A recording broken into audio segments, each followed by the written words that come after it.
Welcome to another episode of Comedy Wham Presents. With me, your host, Valerie, and our co-host, Miss Purrington, is back at home. We are on location at the Fallout Theater. ComedyWham.com is your place to go for features about all Austin comedy. You can keep up with us on Twitter and Instagram at Comedy Wham or on our Comedy Wham Facebook page. Please rate and review us on iTunes if you're listening to this podcast. In addition to podcasts, Comedy Wham brings you articles, album reviews, and live shows featuring the best in Austin comedy in all its shapes and formats. Launched in 2016, the podcast project brings you funny people and their stories. As a fan, I like to delve into a comic's background and motivations, and will usually take a detour along the way. Consider the interview a way for you to get to know the folks that make the Austin comedy scene one of the best in the country. Today, I am speaking with the creator of, and this is not a PG-13 podcast, it's okay to say it, Fuck, Marry, Kill, a show that is based out of the Fallout Theater. And she's also part of the vaunted troupe Lisa Frank.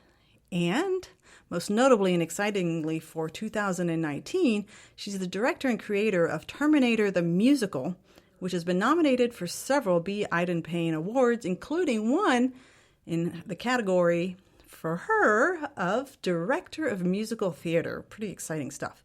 And now, Comedy Wham presents our guest, Breanna Bietz. Hi! Hi.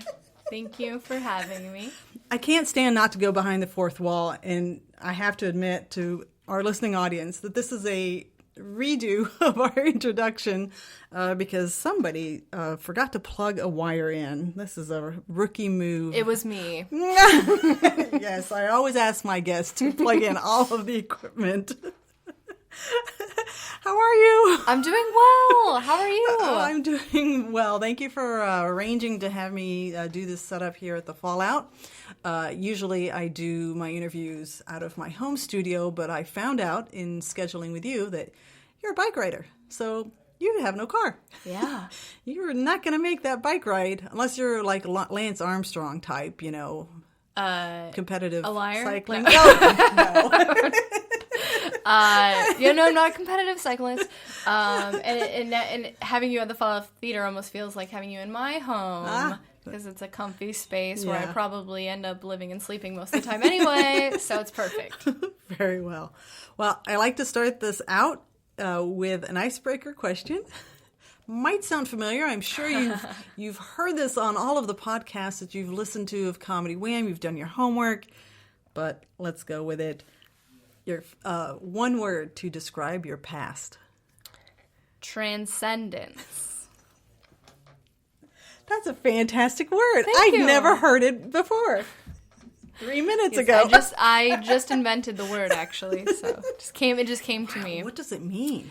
I guess when you said think of your past, I was putting myself in a place of where I've been and where I am now, and that's been a lot of moving, a lot of shifts, a lot of growth. So for me, it was thinking about a trajectory. Yeah, that makes sense. I know that you have a website. In the website, it still says you're based in New Orleans, and now you're here in Austin. But when you were teaching me how to say your name, you mentioned you were from the Midwest. Yeah, I'm originally from South Dakota. Okay. I grew up in that area, Rapid City area of South Dakota in the Black Hills.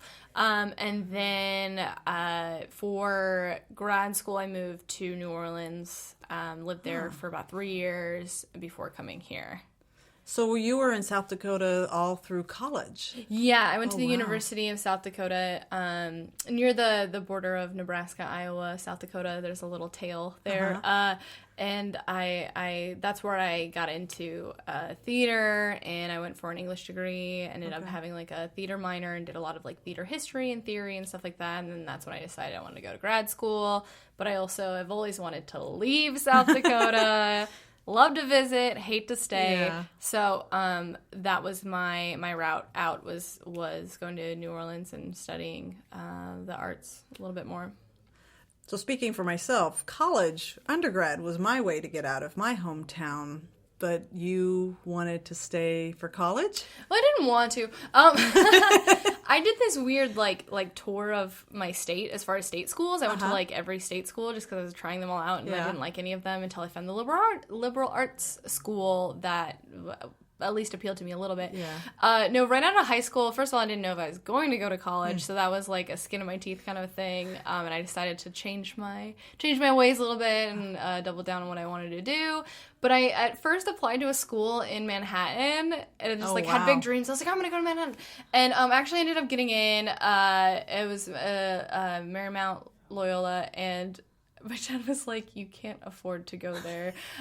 So then I didn't, and that's when I learned the value of state school. I mean, I'm in debt either way, so I should have just gone. But I don't think I would have been ready. It would have been a whole mess. I had some growing to do before moving to a bigger city. So, yeah, as luck would, or whatever, fate, as fate would have it, I had to stay in South Dakota and kind of, like, gradually do my, like, breaking out and finding myself thing and moving away. How much was performance a part of your life growing up, either watching it or performing yourself? Yeah, I had a lot of, as a little kid, I had a lot of guts, and I was like, I'm just going to do a thing, but I was never really good at anything, or, like, didn't, like, stick it out through a dance class or anything like that. I would just be the person who was like, okay, it's going to be me as one of the Spice Girls by myself singing at the talent show, and they let me do that. So for me, I wasn't like too performance-based, except for I was in the Rapid City Children's Choir, which was like a choir made up of 2nd graders through 9th graders in my hometown, and it was like classical choral direction. They ended up going to Carnegie Hall. I quit before that. Oh, man. So they didn't go to Carnegie Hall. But that was a pretty formative experience to learn about how, like, music just works in general, especially for a singer. And then, I kind of, like, phased out of that and into, like, my bad kid stage, where I was just, like, I don't know. I dropped out of, like, sports and performance and all of that, and kind of it took a back seat and until, like, my college years. What brought you back to it when you were in college? Honestly, I think it was my love of comedy, like watching sketch on TV. So I was like discovering a couple of sketch groups, and it's funny because some things are obviously outdated now, but there was a sketch group called The Whitest Kids You Know, and I remember being at the equivalent of Blockbuster, Mr. Movies. I think it was a franchise in the Midwest.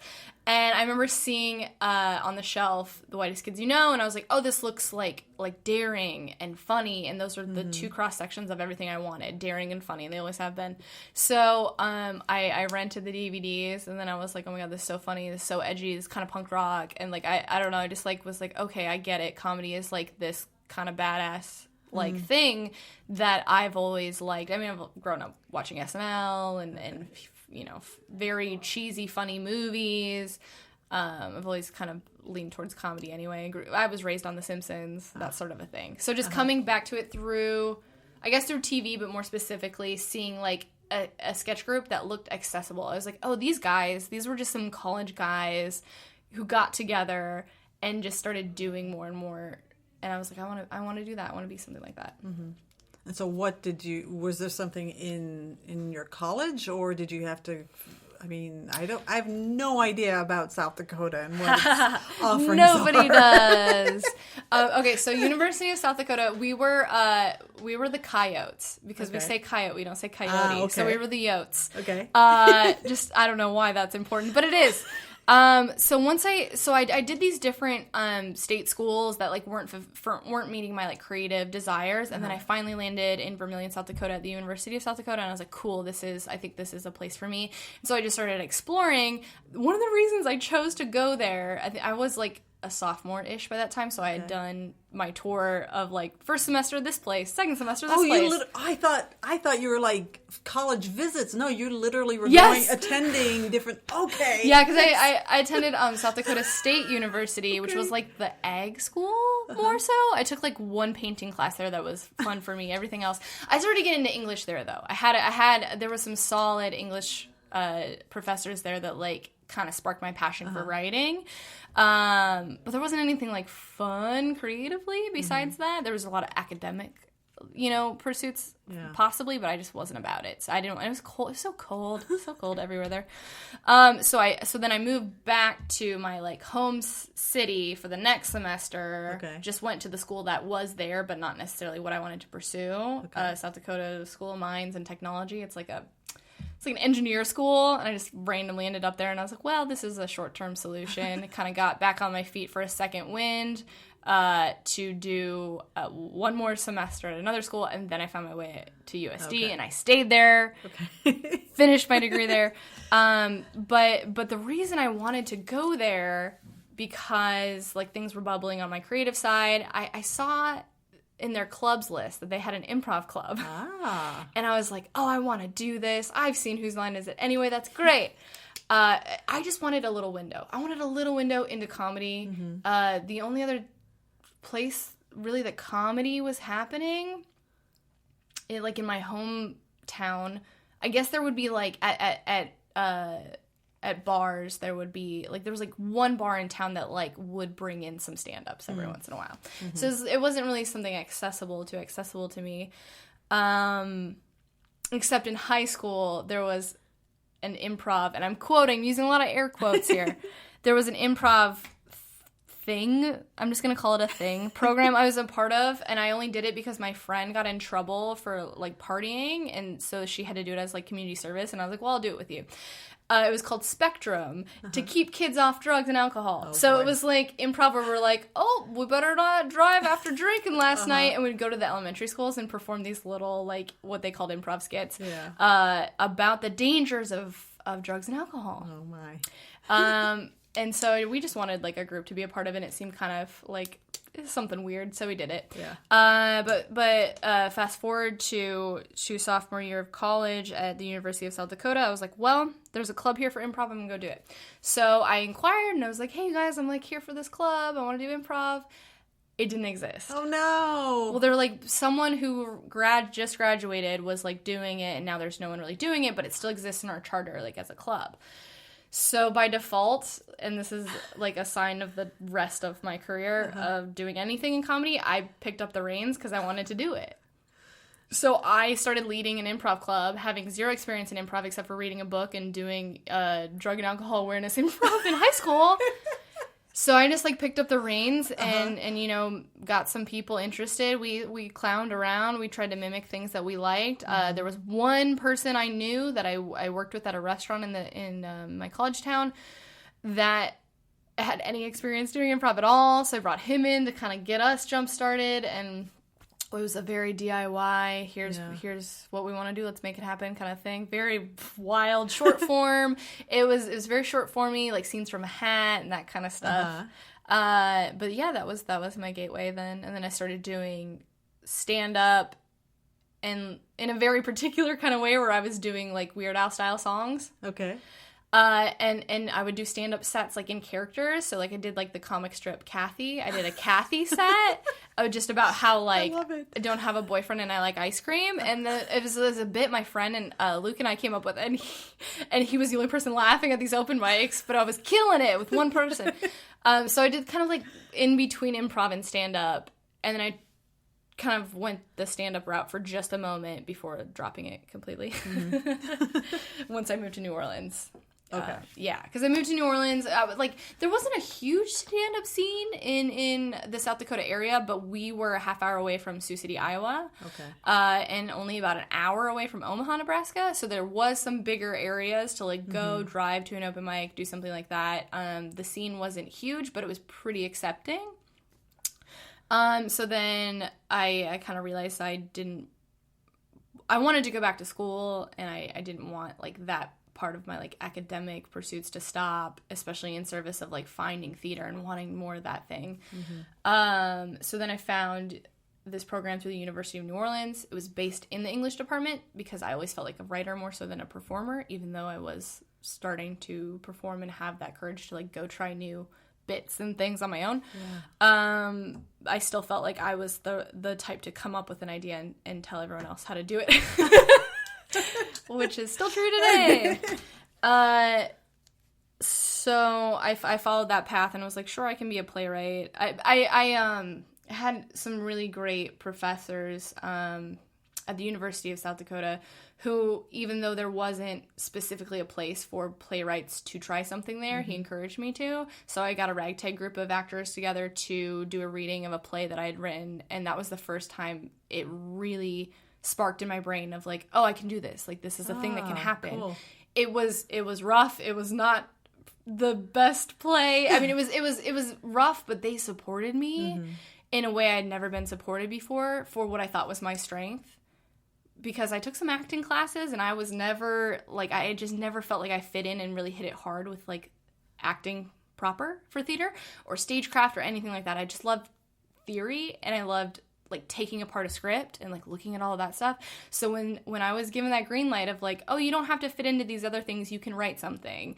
And that just, like, really was it for me. I was like, I want to pursue this more. So I took that script, and that script was, like, very therapeutic for me, too. And I was like, oh, writing feels good. Yeah. I can make everyone, like, tackle the tangled mess in my brain and see it, you know, hear it. Did that play make it to stage, or was it just a table read and then you took it to New Orleans? Yeah, so it was a table read that got me into grad school because I sent it in as part of my what do you call it when you try to get into school? Is it an application? It's part of the application. You have to CV. Is it the CV? But you have to like send a sample of writing to be selected for the program, and so that was my sample that I sent. Actually, I think I sent the whole script. It's my submission, whatever. That's the word, submission. Maybe. Yeah. I've never been to grad school, so you're an expert, not me. I still find it funny that I was like, yeah, I guess I went to 7 years of higher education. Doesn't ever feel like it when I like will mispronounce words and sentences, and I'm like, oh, I'm educated. How do you spell success? So that script got my foot in the door. But I didn't revisit it after that. It was useful for me in other ways. And you know what? Maybe someday I'll go back to it. Knowing what I do now, I could reimagine it. Yeah. And get somewhere different with it. But yeah, I didn't pick that one up again. The weird thing about, I don't know if it's a weird thing, the interesting thing maybe since we brought up Terminator. Terminator has been in my brain space since before I moved to New Orleans. So this is like 2014, I suppose. I had this idea, I think it was started as a joke with a friend. It was like, oh, wouldn't it be funny if the Terminator musical was a thing? And then I was like, well, I should just write that. And as I said, I was in a mood to just do things that I didn't think there were any limits at this point. I was like, what, 21? I was like, there are no limits in life, in, you know, in business, in expenses, in nothing. Let's take out some credit cards.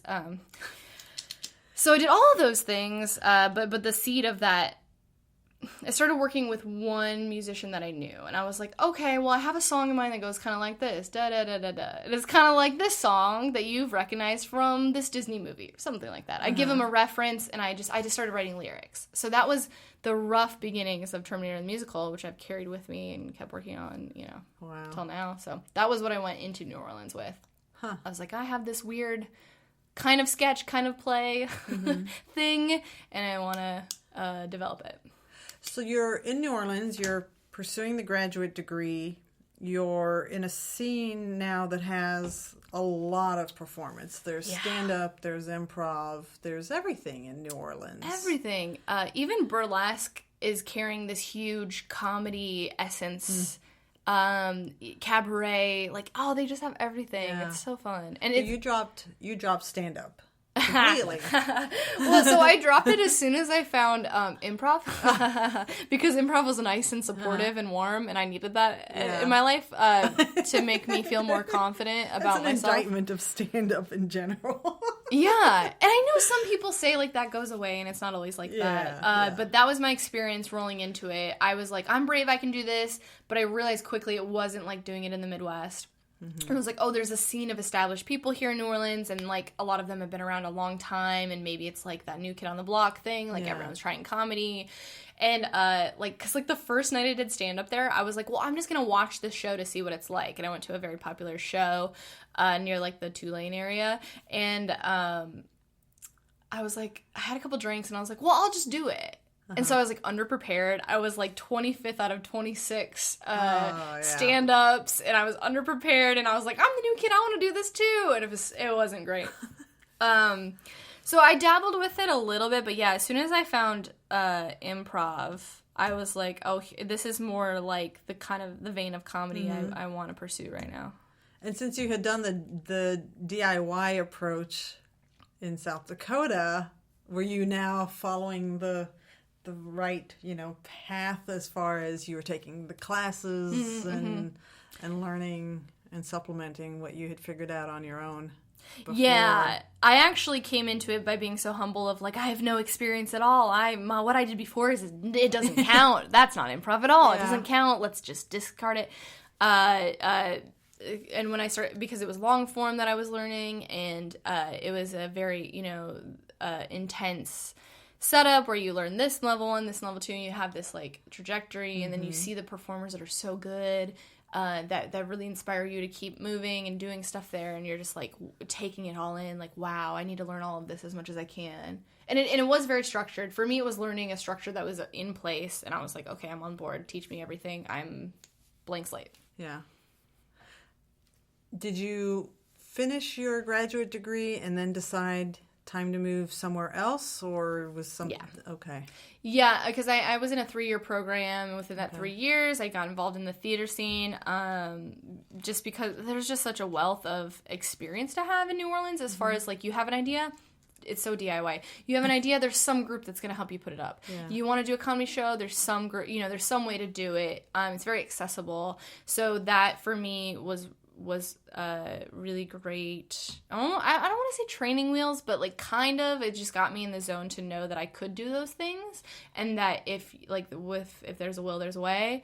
And then I realized that I had certain aspects of my work that were good or marketable or whatever, and then I just like wanted to go beyond what the limitations maybe were in New Orleans. And I'd finished grad school. I was like, I don't know why. Like, what is there here for me? Yeah. It always held a dear place in my heart, but I think I wanted a bigger city. Mm-hmm. I didn't want to go crazy big and go to LA and just be fish out of water and have a terrible time. I'd been to Austin before, and I'd known some comedians here, and it just felt like the right place to be because the comedy scene, as you know, is so great. Yeah. And it's a good incubator city. You have stage time, but you also have audiences coming to see those shows, and it's just like the perfect place to start treading the water. Mm-hmm. So what was your first step in Austin as far as creating or performing, given all of your training and background, and you've got this idea germinating in your head? You probably have multiple ideas germinating in your head. What was the first thing that, if you could point to, what's the first thing you did in Austin? And when was your move to Austin? My move to Austin was 2017, fall of 2017. Okay. So I came in and I auditioned for an Armando improv show, the weekly show here, which is now called Sweet Lightning. Okay. That was what I had originally come in and auditioned for back when it was the Megaphone show. And I got into that, and so I was like, cool, I'm going to be doing improv. I had been doing improv so much that I was like also teaching and things like that. So I came in pretty hot doing stuff here already. Luckily, I'm very, very grateful for that. This space has really helped make my experience coming here. So much was so possible for me right away, and I'm very grateful. And then what I had been hosting as a once monthly show about dating apps, Fuck, Marry, Kill, I came out with that concept about the same time. Okay. So I had pitched that, got a green light for it, and just took off in that direction, doing a weekly improv show as well as teaching, and then doing the once monthly variety show. Wow, that's a lot. There's a lot. Yeah. And then you, I don't know that I want to skip ahead this much, because I know that the Terminator the musical is a big, big thing.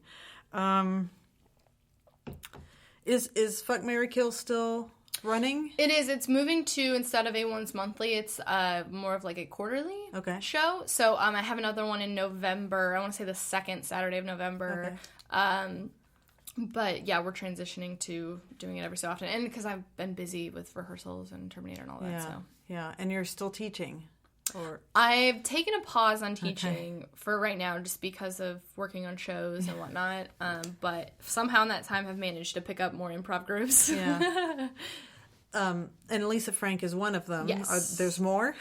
Yeah, Lisa Frank. I mean, there's some hobby ones that like that I'm with some friends working on a certain dynamic, certain format, in a group that's experimenting with the deconstruction format, and we're not like, well, we're it's Knife Club, I can say the name. I was like, we're not coming out yet, but I guess we did a little bit. So that's more of like I don't want to say an experiment, but just something I'm doing with friends and kind of seeing how that pans out in the direction of that particular format. So you said like deconstruction as if that was like an official term. So for somebody like me who tends to follow a little bit more on the stand-up scene, explain to me what deconstruction means. Oh no, you put me on the spot. Well, because I'm still learning it. What it means to you. Yeah. So what I know about this format so far, maybe you've heard of different improv formats like the Herald or... that's it. That's all you need to know. There's the Herald and then there's the not Herald. So this is all coming out of like Chicago IO and that kind of stuff. Those kind of formats that were built for long form improv. Deconstruction is kind of like starting with a core scene and then like branching out based on that, what's in that scene. Almost like you maybe are deconstructing, taking apart like themes and emotions and things like that, but also, you know, doing fun, quick scenes that play off of what we see in more grounded scenes. So it's just a particular kind of format that does like a deep dive, and you kind of hit certain marks along the way within your like 20 to 30 minute improv set. And then I also do improvised romance novels with a group called Harlequin. So that exercise is like a more narrative part of improv brain for me. And then Lisa Frank is just good old girls having fun. We just have a good time with some friends that, I go back and forth all the time of like, oh, is improv something I'm taking like professionally or as a hobby or as like therapy? And sometimes it's all three. I think Lisa Frank is definitely that sector for me where it's like, well, we all care enough and are experienced players and experienced showrunners even that we know how to have a fun show. We know how to design a show. We know how to market a show. So we're good on that aspect, but we don't rehearse except for hanging out with each other, which has been actually really powerful for us. So it kind of is that hobby sector of like, I just love to see these people and we love to make each other laugh. So we've just kind of been playing in that fun area.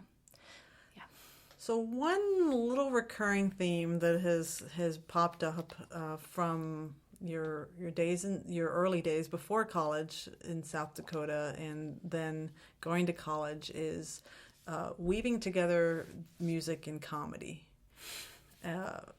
How that to me that's like a really difficult skill to bring together. You know, you grow up and you listen to bands and they're serious bands and they're dedicated musicians. Or you're a comedy performer and you're a dedicated comedy performer. To bring the two together, like to me, that's like an amazing skill set to bring together. And I'm just wondering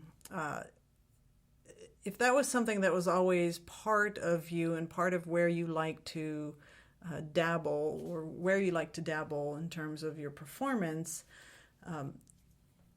How often were you getting to do those things once you got to Austin? Yeah, I guess it like looking back definitely is the through line of where my interests lie.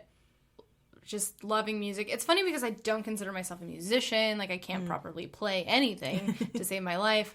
I'm more of a lyricist. Okay. So for me, it was about I'm just a bossy lyricist.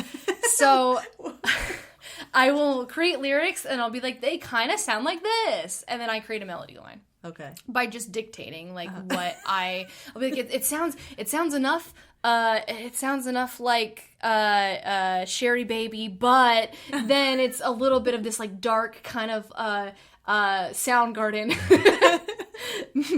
undertone, and then and a lot of times I have to praise the musicians who've worked with me because I'll be like, no, we need to fit all of these lyrics in the purpose of like conveying this line, and they'll be like, no, it's too many syllables. Like, you're right, damn it. And then I have to like chop and screw and mix things up that I wouldn't have been able to do on my own. So it's like collaborative a collaborative music art that stems from me just like having a love of writing and finding some lyrics and just creating a melody line in my head that I want to play with. Yeah.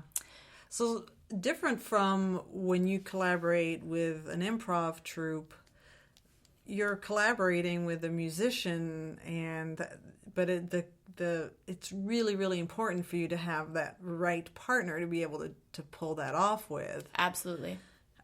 Absolutely. And if you're in this improv universe and you're at this great theater of Fallout, how do you, I mean, okay, fine, Austin is well known for its music, but how do you find that person, or those people that can handle the bossy lyricist?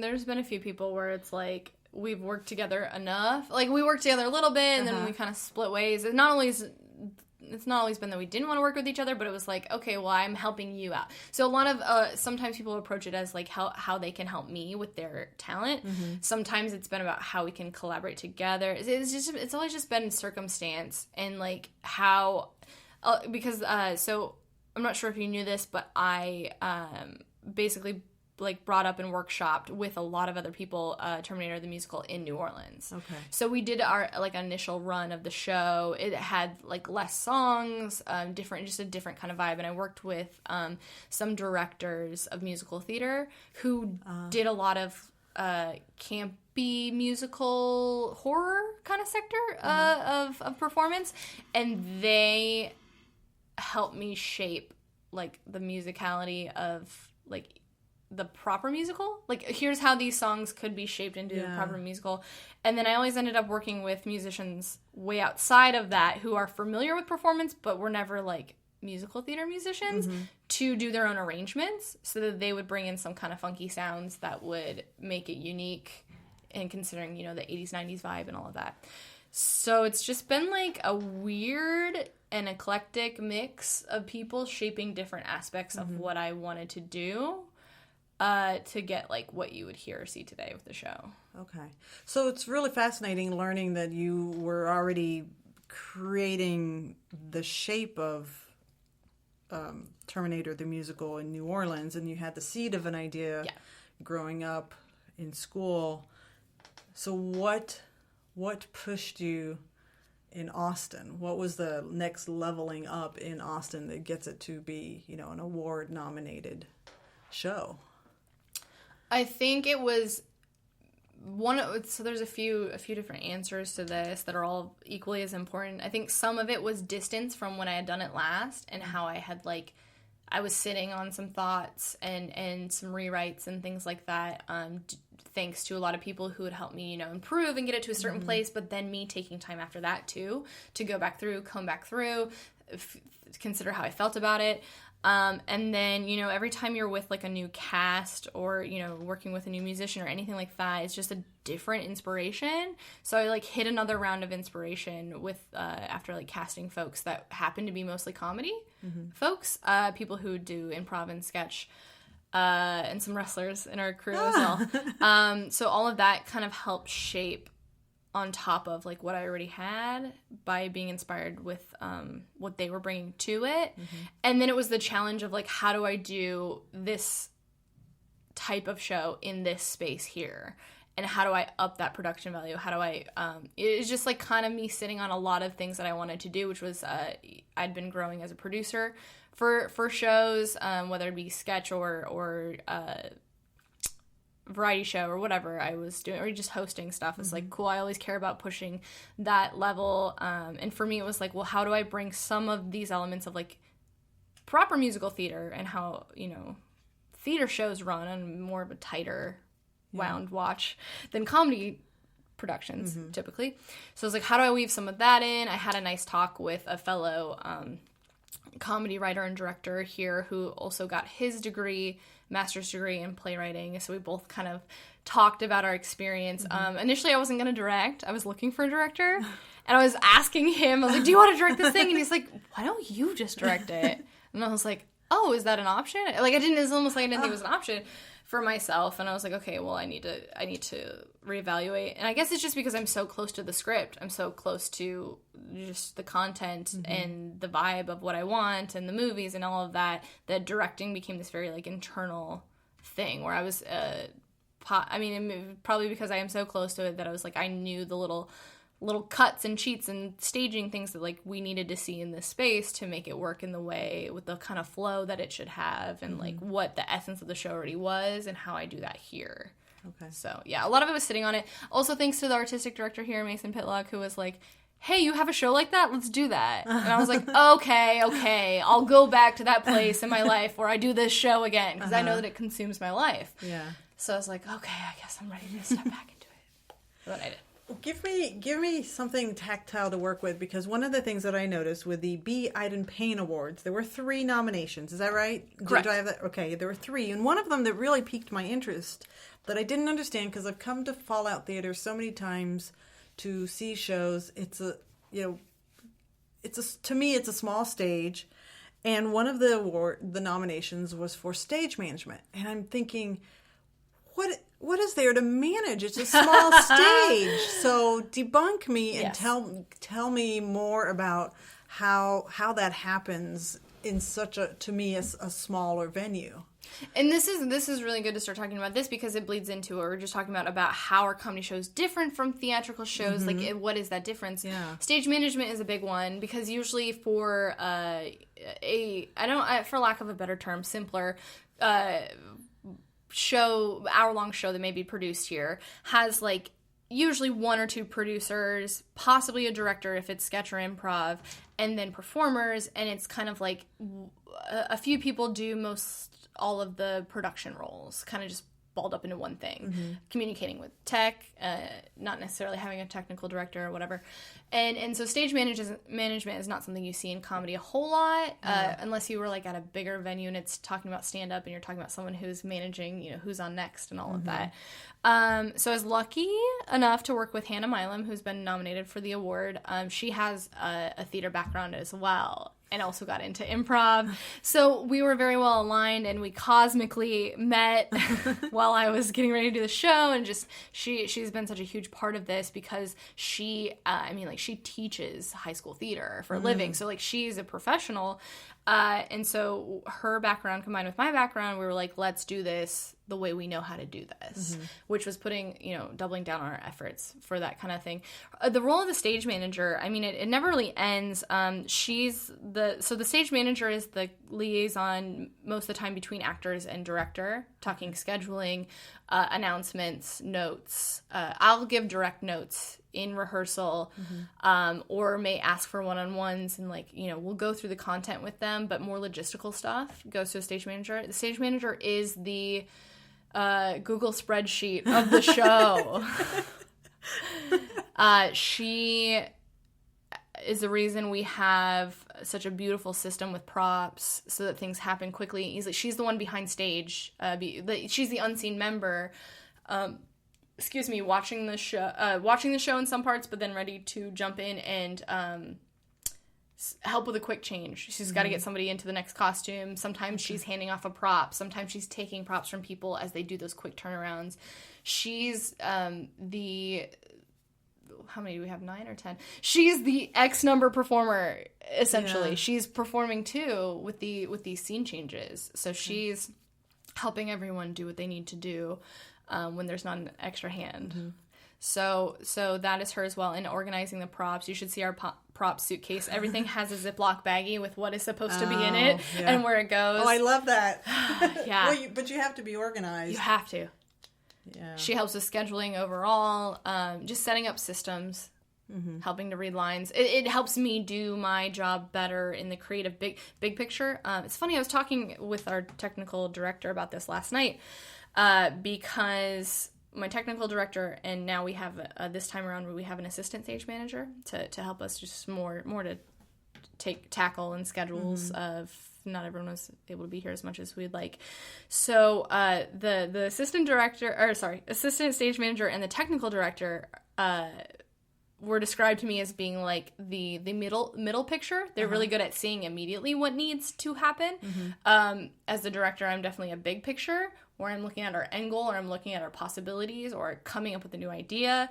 And then stage manager is small picture, detail oriented. This line was missed, or this positioning is different than what we had written down, and little things that would escape me for sure.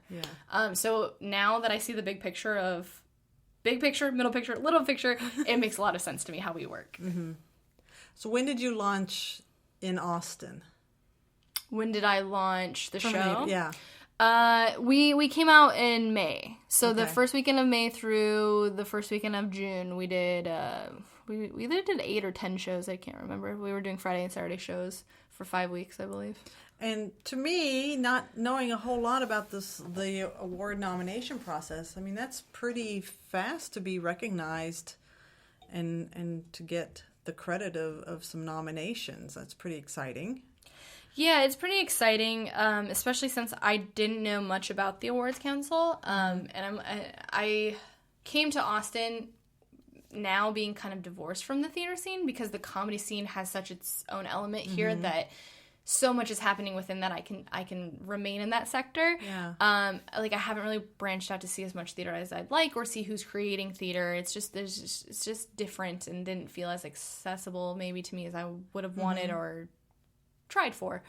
But the thing I appreciate is that with the awards, they were considering, we're up against Zach Theater and stuff like that, where it's like, wow, they have these big production budgets, and they do some beautiful things, and they have some very talented folks.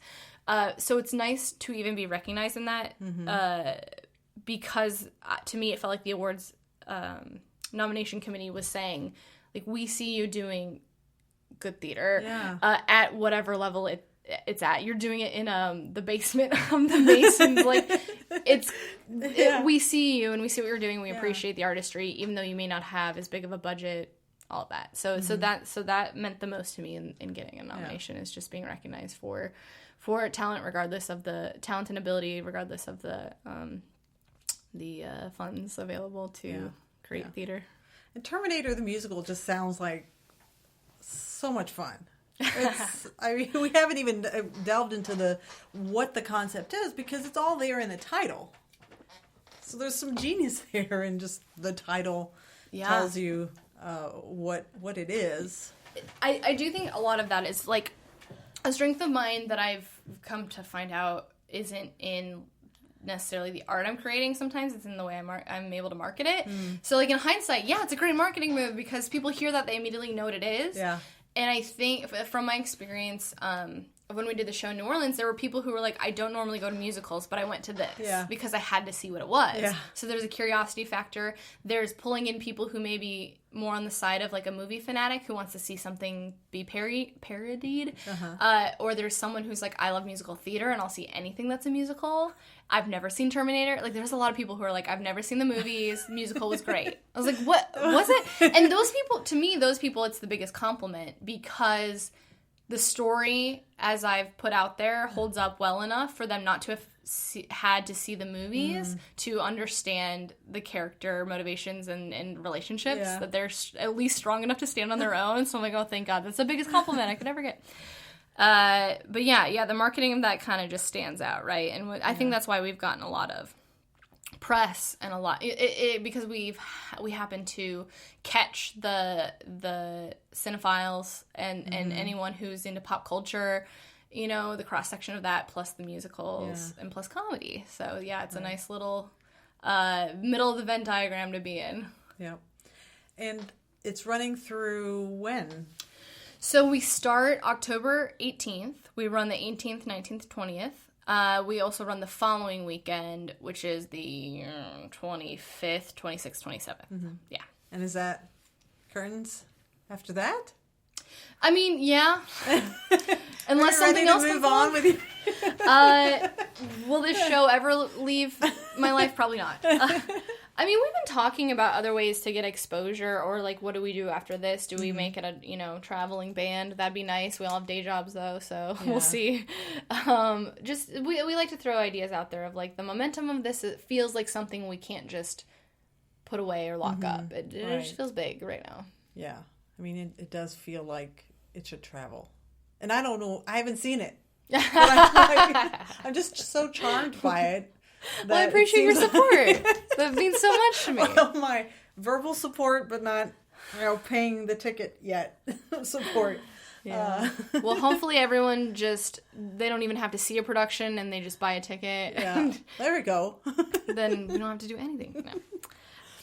I'm happy to be back at it because I just enjoy working with this cast so much, and they make me laugh. Rehearsals are just so much fun. Like, I've missed being around them. So after this probably very intense use of your time, what's on the horizon after? I have a few things. It's interesting because I started to write plays that were not musicals. I mean, my thesis play got a little dark. It was a dark comedy. I have a play that had been performed a couple times talking about the fanatic. Some people who are fanatics about the show Friends, and it kind of does a deep cultural dive, but it's not a musical. And even though they're like fun, like straight stage plays are so fun, I can't leave the music element alone. And so I do want to pursue something more with that, especially with who I've been working with now. Mars Wright and I have been creating new songs for the show, and that feels great. And so it's like we create very well together, so maybe we would, pursue something else. I have something that I've always wanted to do. Maybe it's less of a musical proper and more of like an experience. But I want to do like a Mortal Kombat based musical, but it takes place like in a big warehouse where you have to go room to room and you travel with the hero as they like fight their way through everybody. So it'd be like a cross between a haunted house and like a wrestling match and a musical. And it's just my, like, dreamboat thing where I'm like, if someone ever let me use a warehouse and stage all these rooms and pipe in music and but also have live musicians and, like, but also I need very fit people to do moves. So it'd be like a fight ballet. Yeah. But yeah, so that's my, like, in my heart of hearts, I want to do this, like, huge project, and I've started writing, like, a few songs just to get it out. So we'll see what happens with that, but that's something I'm very interested in. Well, the germination of the idea for Terminator the musical ran for a while. That's true. So, yeah, you're in it for the long haul. Good things come to those who wait sometimes. Yes. Well, is there anything we haven't talked about that you want to talk about?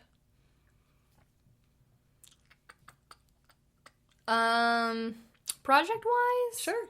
Yeah, we're also working on a passion project here. I'm helping my friend Malia Moss work on a show called The Floor is Lava. It's a bi-weekly show here that is a space for writers to submit sketches, and then we work with performers taking those sketches then and putting them up every other week. So we do a very quick and as thorough as we can be staging like a one rehearsal process, and then the next week they're performing. Sometimes they have scripts in hand, sometimes it's completely off book, but it's very it's like the most polished sketch that's fresh out of the incubator, and doing something like that feels really cool to me right now because it's a place for writers to see work go up, and it's a place for performers to try new work. So it occupies like an experimental zone I'm very excited about. So that's happening right now, which is...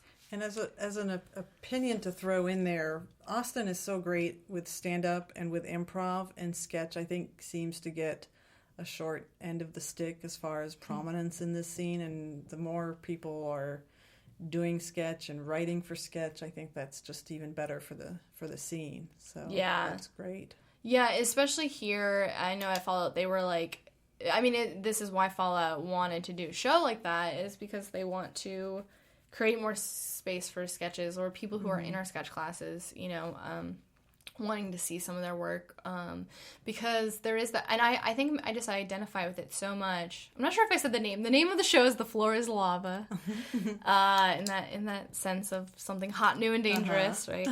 I identify with like core idea behind the show, because I've always been straddling the realm of writing and performing in a way where I just am excited about ideas. And sometimes that's being a writer and wanting to be hands-off or needing to be hands-off. It's nice when someone else takes your work and it has to stand on its own, and then you decide what has value and what doesn't to you.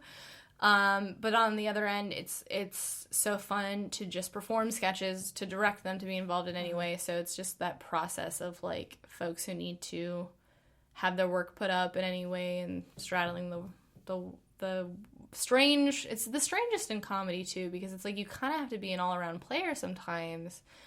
Writer, performer, you know, especially with sketch, you have to kind of do it all. So it's nice to see us tackle that area. And then I interrupted you for my opinion. Then you said you had another project that you were about to talk about. Oh, do I? No. I do. Okay. So, I'm going to be working with a group called Golf Cart Comedy to do a Christmas special. They're doing this is something that Robin mentioned on yes. their podcast. Yes. Robin Reynolds and Kelty Dorsey are going to be doing a main stage here at Fallout, and they've asked me to direct, and so I'm very excited to come into that project, especially since it has, like, anything that has a slight bit of camp that I can just pull in on what I know from pop culture. And I think about Christmas specials, and I didn't realize how excited I was about this until I sat down and thought about Christmas specials and about Christmas movies, and I was like, oh, this is going to be great. Cool. So that'll be coming up in December. But yeah, God, I hope that's all I have going on right now. If I've forgotten anything, please remind me what I'm in. Okay, so you made the move to New Orleans. You made the move to Austin. You did talk about, you know, getting into a school in Brooklyn. You did talk about LA as you know,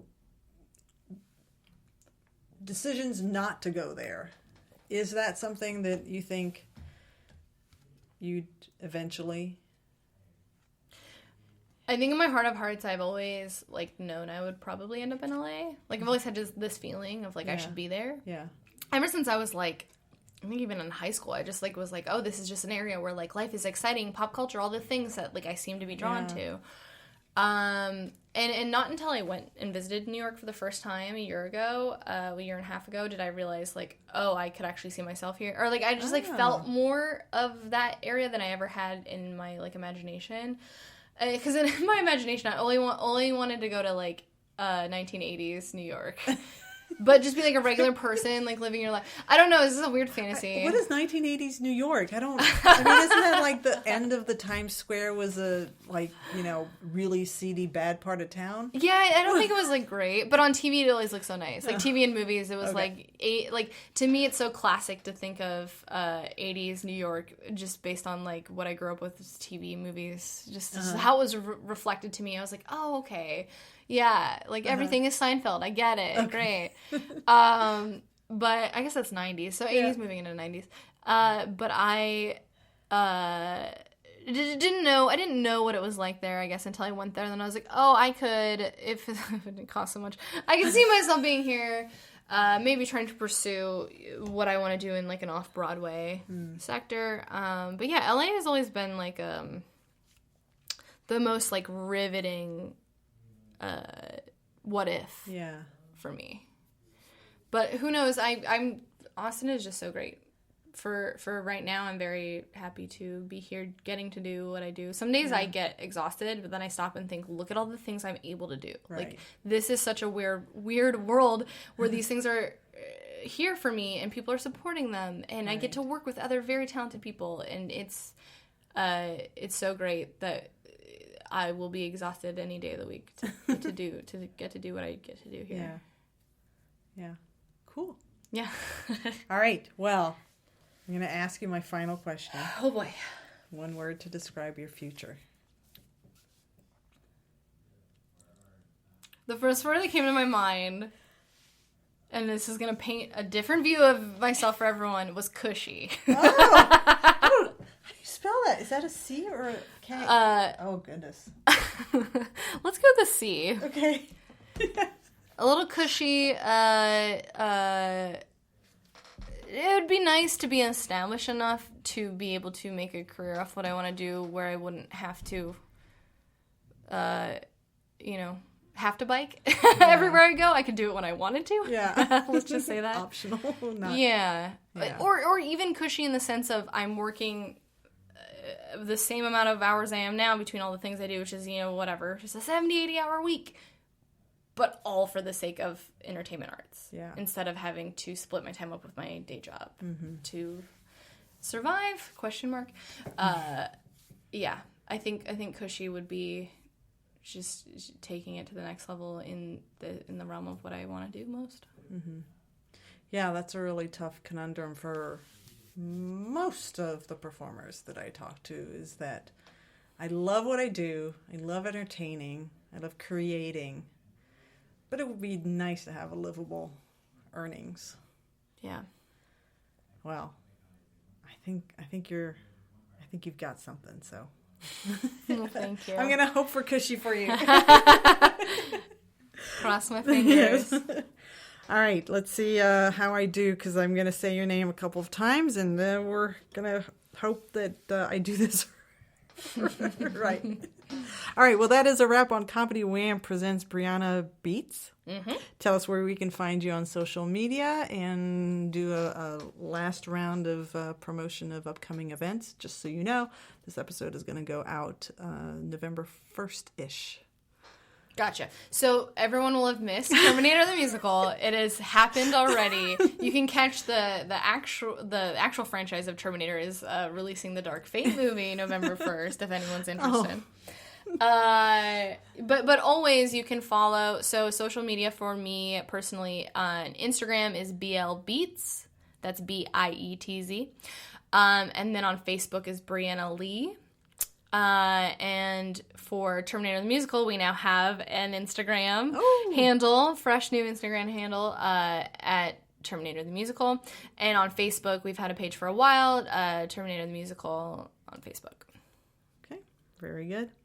All right, well, we hope you've enjoyed learning about how Breanna got to be the comedic genius that you heard today, just as much as I have. This has been Comedy Wham presents Breanna Lee Bietz. Breanna Bietz. Breanna Lee Bietz is my full name, so that works. All right. I'm Valerie, and that's been funny. Thank you, Breanna. Thank you, Valerie.